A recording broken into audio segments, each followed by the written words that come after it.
কেকটা হয়েছে যেমন স্পঞ্জি আর তেমন সফট, আর কালারটাও হয়েছে অসাধারণ। আসছে বড়দিনে এইভাবে একবার বাড়িতে কেক বানিয়ে দেখতে পারেন, খুব কম খরচে এই কেক রেডি হয়ে যাবে। আসসালামু আলাইকুম, লিলির রান্নাঘরে সবাইকে স্বাগত। আসুন তাহলে দেখে নেওয়া যাক আজকের এই সহজ কেকের রেসিপি। তো তার জন্যে প্রথমেই একটা বোলের মধ্যে একটা ডিম ফাটিয়ে নিয়েছি, আর আজ আমি একটা ডিম দিয়েই কেকটা বানাবো। আর ওই ডিমের মধ্যে আমি দিয়ে দিচ্ছি 1 বাটি চিনি গুঁড়ো, আর এখানে আমি এই বাটিটা মেপেই সমস্ত উপকরণ নিয়ে নেব। এবার দিয়ে দিলাম 1 চিমটি লবণ, আর কেকের মধ্যে ডিমের গন্ধটা যাতে না থাকে তার জন্যে 1 চা চামচ পরিমাণ দিয়ে দিলাম ভ্যানিলা এসেন্স। তবে আপনারা চাইলে ডিমটা বাদ দিয়ে ডিম ছাড়াও কেকটা বানিয়ে নিতে পারেন। এবার দিয়ে দিচ্ছি ওই বাটিরই মাপে 1 বাটি লিকুইড দুধ। এবার এই সমস্ত কিছু আমি 7 থেকে 8 মিনিট ধরে খুব ভালোভাবে ফেটিয়ে নেব। আর এই কেকের মধ্যে সমস্ত উপকরণের পরিমাপ যেমন ঠিক রাখতে হবে, তেমন ফেটানোটাও খুব জরুরি। ফেটানো যত ভালো হবে কেকটা তত বেশি সফট হবে আর স্পঞ্জি হবে। তো দেখুন এই সমস্ত কিছুকে আমি খুব ভালোভাবে ফেটিয়ে নিয়েছি, আর ফেটানোর পর কালারটা কেমন চেঞ্জ হয়ে গেছে।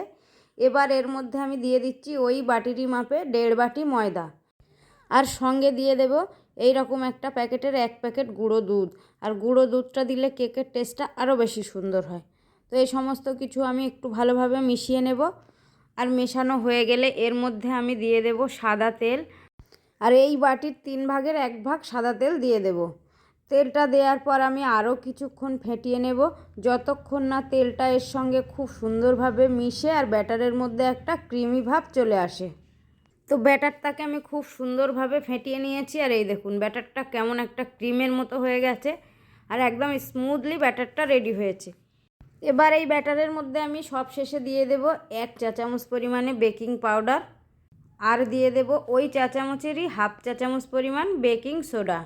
এবার এই সমস্ত কিছু আবারও খুব ভালোভাবে মিশিয়ে নেব। আর এই সমস্ত কিছু খুব ভালোভাবে মেশানো হয়ে গেলে ব্যাটারটা একেবারেই হালকা হয়ে যাবে। আর এই রকম হালকা হয়ে গেলে বুঝতে হবে কেকের ব্যাটারটা একেবারেই পারফেক্ট হয়েছে।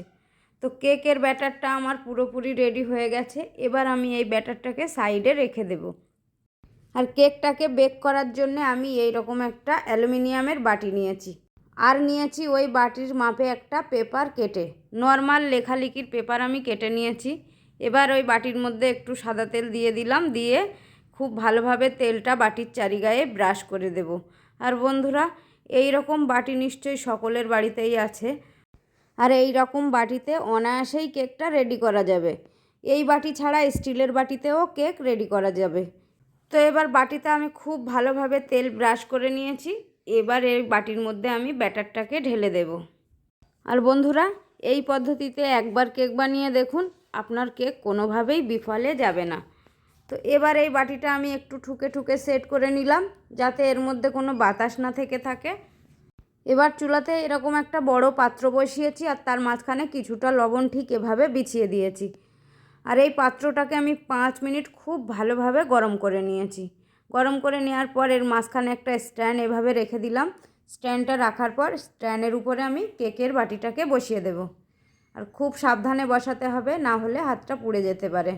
আর এই কেকের বাটিটা বসানোর পর এবার আমি ঢাকা দিয়ে দেব।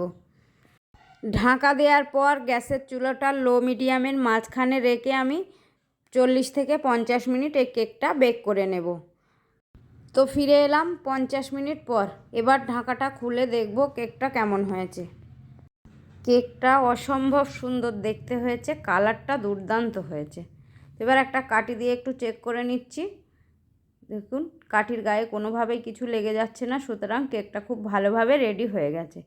এবার এই কেকটাকে খুব সাবধানে উঠিয়ে নেব, আর তারপর খুব ভালোভাবে ঠান্ডা করে নেব। তো বন্ধুরা, ফিরে আসছি ঠান্ডা হওয়ার পর। তো কেকটা খুব ভালোভাবে ঠান্ডা হয়ে গেছে। এবার একটা ছুরির সাহায্যে ঠিক এভাবে চারিদিকটা একটু ছাড়িয়ে নেব, নেওয়ার পর কেকটাকে ডিমোল্ড করে নেব। তো ঠিক এভাবে একটু পিছন দিকটাতে ট্যাপ করলেই কেকটা অনায়াসেই বেরিয়ে আসবে। এবার আমি এই কাগজটাকে উঠিয়ে দিচ্ছি। আর বন্ধুরা দেখুন কেকটা কতটা সুন্দর হয়েছে, দারুণ হয়েছে। আর এই দেখুন কতটা স্পঞ্জি হয়েছে, আর কালারটাও হয়েছে দুর্দান্ত। এবার আমি সামনের দিকটাতে একটু দেখিয়ে দিচ্ছি, দেখুন কেকটা।